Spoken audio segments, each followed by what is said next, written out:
Hello po, magandang araw sa ating lahat mga farmland. For today's video po ay nandito po ako sa Fami Laguna. So ang Fami Laguna po ay katabi po yan ng Siniluan, tsaka po ng Mabitak, ng Santa Maria. So ayan po yung Barangay Road. Ang property po ay along Barangay Road. Papasok po dito. Yan. Ito po ay 4.7 hectares. Na ang presyo po ng may-ari ng lupa ay 450 pesos po per square meter. Title property po yan. Yan, hanggang dun po yan sa may bakod. Papunta pa po doon. Maganda po ang property. Patag na patag at may mga tanim po yan ng mga gulay, talong.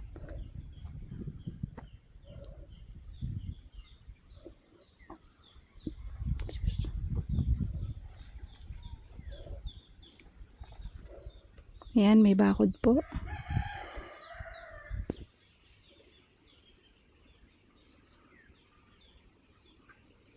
Ayan, may kalsada din po doon.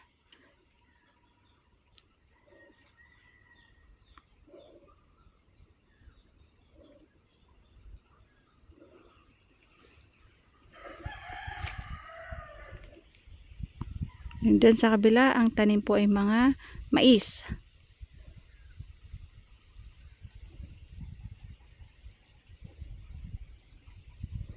And ayan po yung highway. Paakyat po yan ng Kapatalan, Real Quezon. Yan.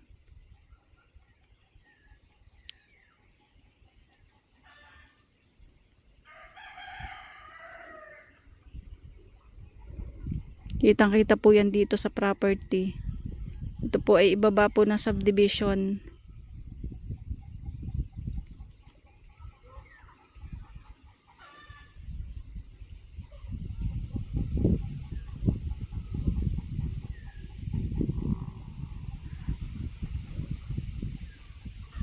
Yan. So, ang property po ay papasok po dito sa barangay. Galing po sa may bayan ng Fami Laguna. Para po sa mga client namin na naghahanap po ng flat na property at taniman po ng mga gulay at ng iba pa pong pananim, ito po pwede po ito sa inyo. Patag na patag po yung property. So, hindi po binabaha dito sa location. Yan, ang dami din nilang patubong mga niyog.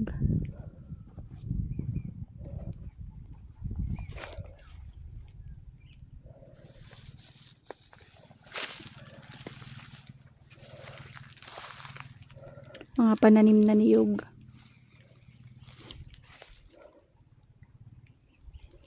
Hanggang dun pa po yan, may palayan pa po yan kasama. Pupunta po tayo hanggang dun sa kabila ng property. Tayo mga farmland, ating libutin ang kabuuan ng 4.7 hectares.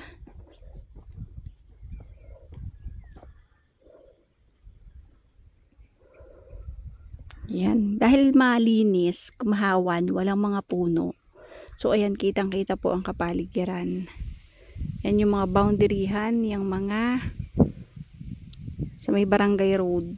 Mga puno, kasama pa po yung mga puno ng niyog.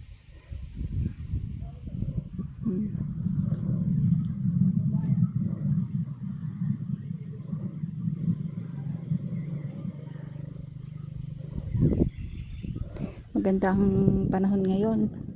Sobrang init. Sobrang init kaya sunog si ka-farmland.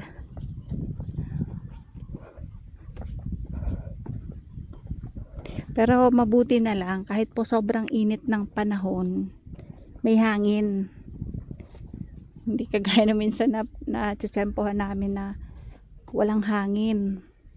Alimuom ba? Yan. So dito may bakod po dito.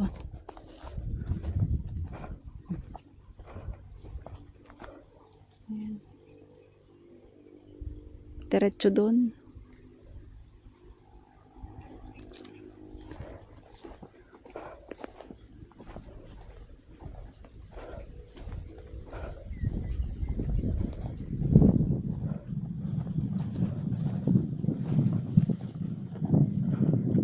parang itatanim dyan sa bagong araro na yan ay mga kamoteng bagin. Kamoteng bagin ang itatanim. Ito mga talong, oh. May mga bunga pang mga talong. Tapos yung kabila ay mais. Mga farmland, yun po palang daan dyan is hindi po pala yun barangay road. Yun po pala right of way nung resort, nung camping site. Ayun lang. Yun, makikita po natin yun sa drone shot mamaya pag upload ko na. Yun, may mga linya ng kuryente. Akala ko ay barangay road. Yun po pala ay right of way. Papunta po doon sa resort camping site. Ayun lang, oh, ayun lang.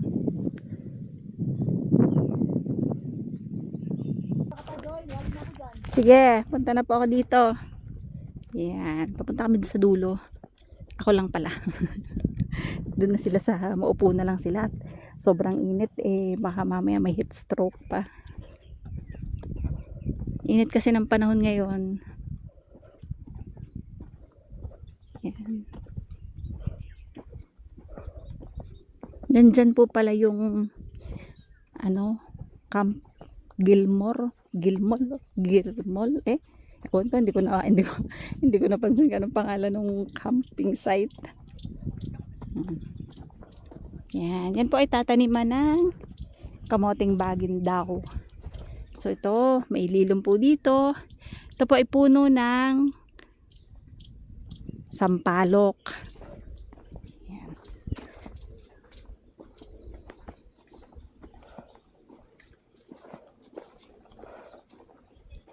Yan.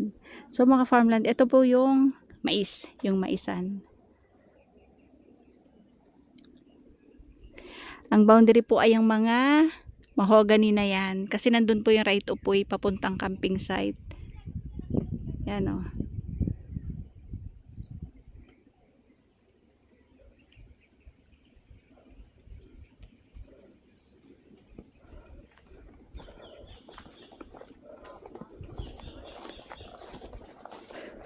4.7 hectares po. Flat. May mga galyan, may kawayan. May mga puno ng mahogany.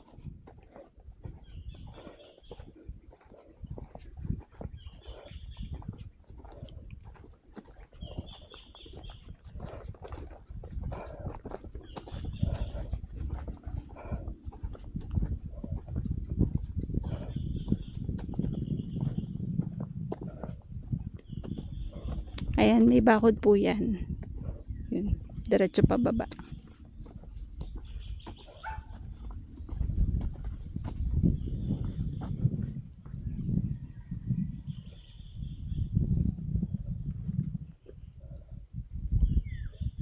May linya ng tubig. At yan, may poso din po. Yan, may doggy. Nagagalit sila.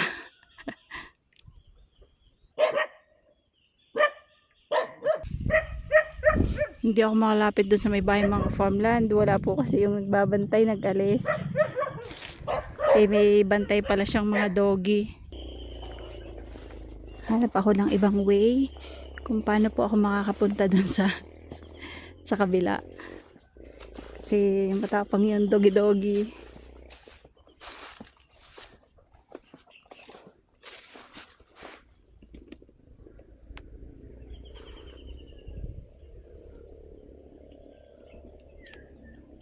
Lampas pa dun sa may mga niyog.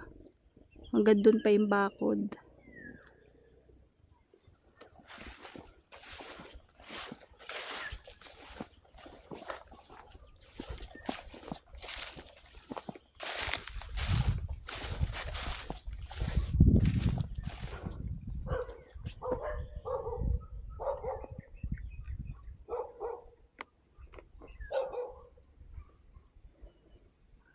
Yan, so hanggang doon pa may mga bako doon. Diretso pa doon.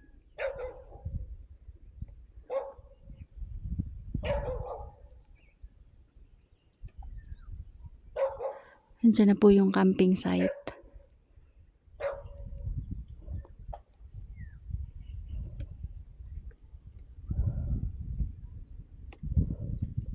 Ayan mga farmland. So inuulit ko, ito po ay 47,000 square meter po. 4.7 hectares na title po ito, flat land. May linya ng kuryente, may linya ng tubig, may signal ang internet at cellphone. So flat po ang property, walang baha, taniman ng mga gulay. Estimated po na layo nito sa bayan ay mga 4 kilometers po. Along Barangay Road po, nandyan lang po yung Barangay Road. So hindi ko lang po mapuntahan yung pinakadulo doon kasi nandun yung mga aso. And pag po dito ang daan, ayun lang po yung highway. Andyan po yung ginagawang subdivision. 47,000 square meter, 450 pesos per square meter po mga ka-farmland. So paano mga farmland? Bye bye po. See you for the next videos. God bless po sa ating lahat. Maraming salamat sa lahat ng aming viewers, followers, and subscribers po. Naway mag-iingat po tayo at gabayan tayo ng ating Panginoon. Bye bye!